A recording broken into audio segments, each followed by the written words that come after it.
Samskara by U.R. Ananthmurthy. Characters, Summary, Analysis. Hello and welcome to the Discourse. Samskara, The Rite for a Dead Man is a novel by Indian author U.R. Ananthmurthy that was first published in 1965. The novel was originally written in Kannada in 1965 and was also made into an award-winning film in 1970. It was later translated into English by a renowned Indian poet and translator A.K. Ramanujan in the year 1976. Ananthmurthy attempts to expose Brahmanical cultural dominance and unmask the religious hypocrisy through this novel. The novel shows a clash between the traditions and modernity. The novel raises questions about social levels like untouchability, casteism, ritualism, and disintegration in the Hindu community. Characters of Samskara. Naranappa is the dead character of the novel around which the story revolves. He was a member of the Brahmin community of the small Indian village of Durvasapura, but he was notorious for his ill habits. He left his wife for a woman of a lower caste, enjoyed alcohol and meat, and showed a general disregard for Brahmin traditions. His death created an uproar as the other Brahmins were uncertain how to handle his funeral rites. They could not decide if his behavior made it inappropriate for him to be buried in their temple's cemetery. Praneshacharya is a reputed and highly regarded scholar of the Brahmin community. The elderly people of the community ask him to decide whether or not Naranappa should be buried in the Brahmin cemetery. He is depicted as a kind man who lovingly attends to his extremely ill wife Bhagirathi. She speaks very infrequently and is mostly seen crying out in pain. She suffers so immensely that she often wishes she weren't alive. Praneshacharya cares for her diligently. Chandri used to be a prostitute for whom Naranappa left his wife and began living with her. She is extremely generous and cares for Naranappa while he is alive, regardless of how poorly he acts. She continues to show this care for him after he dies, pushing for him to receive Brahmin funeral rites. Throughout the novel, Praneshacharya develops feelings of romantic and physical attraction towards her. Garuda is the greedy, selfish relative of Naranappa who continuously declines to perform the last rites of Naranappa but claims his right over his gold and property. Lakshmana is another relative of Naranappa. Naranappa's wife and his wife were sisters. He continues to quarrel with Garuda over the claim of Naranappa's gold after his death. Putta is a man whom Praneshacharya meets in the forest. He begins to follow Praneshacharya and tries to corrupt him with the same habits of those of Naranappa. Padmavati is a beautiful woman, a friend of Putta, who tries to seduce Praneshacharya and make him stay the night at her home. Shripati is a young Brahmin guy who perceives the Brahmin elders as out of touch and foolish. He has an affair with Beli, a young poor girl of low caste whom he exploits. Summary of Samskara. The novel is set in a small fictional village Durvasapura. Praneshacharya is a reputed and renowned scholar of the village. After obtaining mastery over Vedic scriptures and earning the title the crest jewel of Vedanta in Kashi during his religious training, Praneshacharya performs all religious rituals and discharges his religious duties as an ascetic religious authority in Durvasapura village. He marries an invalid woman, Bhagirathi, who is bedridden, just to serve his selfish purpose of obtaining ripeness and readiness on his way to salvation and keep himself away from the sensual pleasures of the world. It is a kind of self-chosen martyrdom to achieve the higher fruit of salvation. He treats his Brahmin birth as a divine test for qualifying himself for salvation. However, he is dutiful towards Bhagirathi. He engages in his daily routine of tending and taking care of his chronically ill wife. She has been ill for years. He feeds her before putting her to bed. Then another woman, Chandri, rushes to Praneshacharya's home. As Praneshacharya sees her at the door of his home, he gets worried about his purity as she is a woman of low caste. She is the concubine of Naranappa.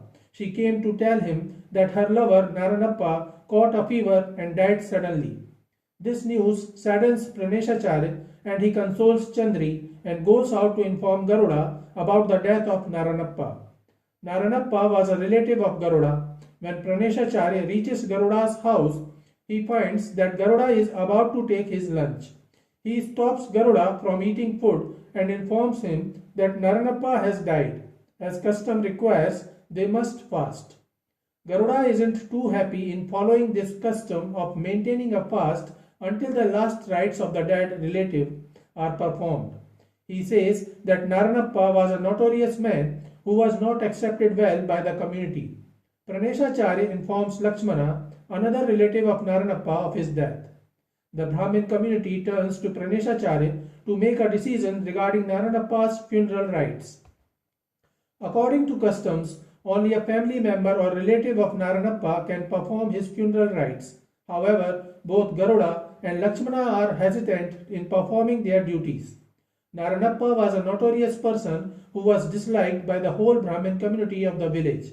He left his wife for a prostitute, ate meat, and drank alcohol.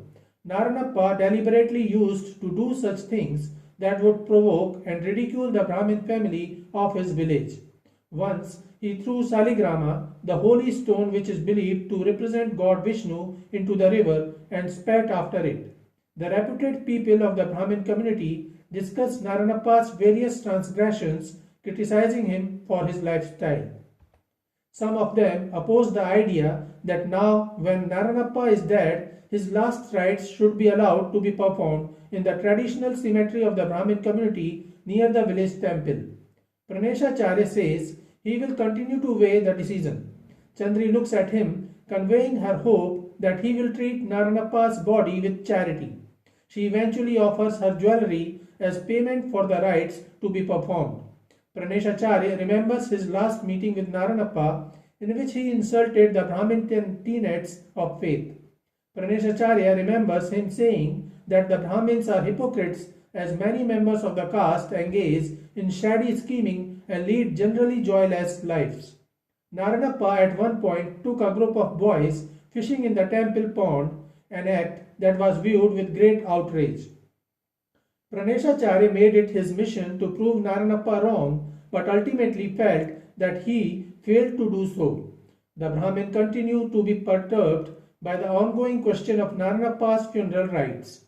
Garuda and Lakshmana are the only two relatives of Naranappa who can perform his last rites. However, none of them is willing to do so, while Praneshacharya sees them arguing bitterly over the issue of claim on the gold and property of Naranappa.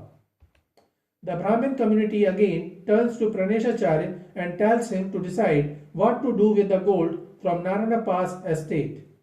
Praneshacharya is troubled about these issues as he doesn't wish to provoke any of the two relatives of Naranappa.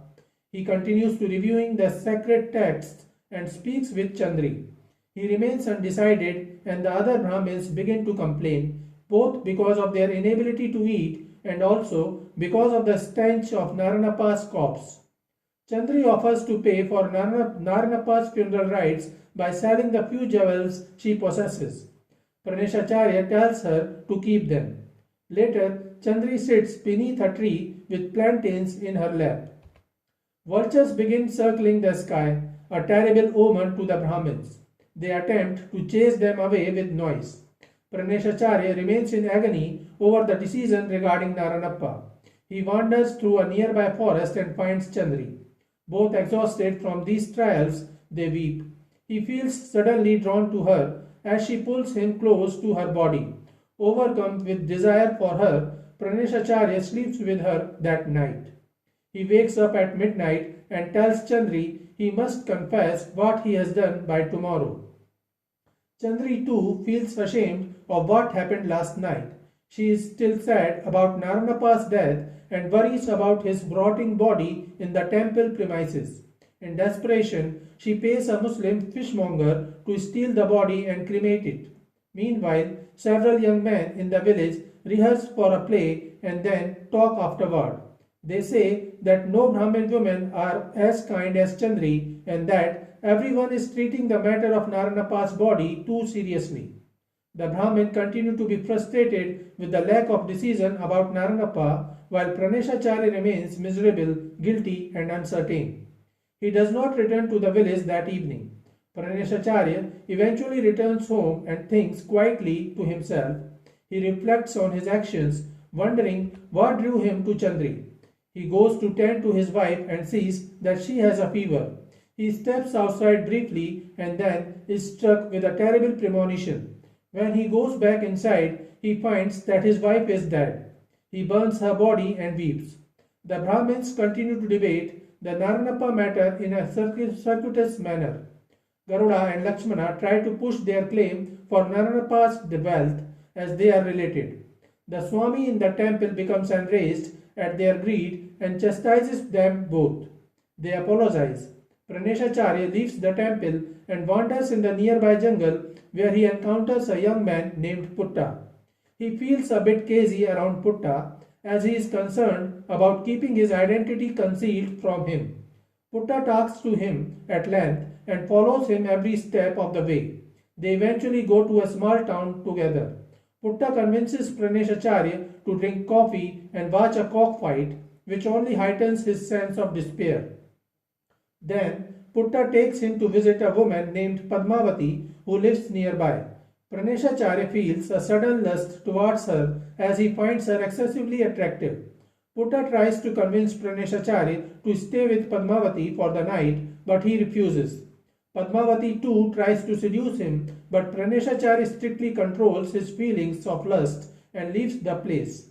He thinks about Chandri and how he fell for her. He thinks about Shripati, another Brahmin who often sexually exploits Bali, a poor girl of low caste. Praneshacharya thinks if he did the same sin with Chandri. He continues to struggle with his feelings as he enters a temple and joins in a prayer. He talks to other men in the temple and resolves to perform the rites and confess his actions. Praneshacharya heads back to Durvasapura and the novel ends with him anxiously awaiting his return. So this is it for today. We will continue to discuss the history of Indian English literature. Please stay connected with the discourse.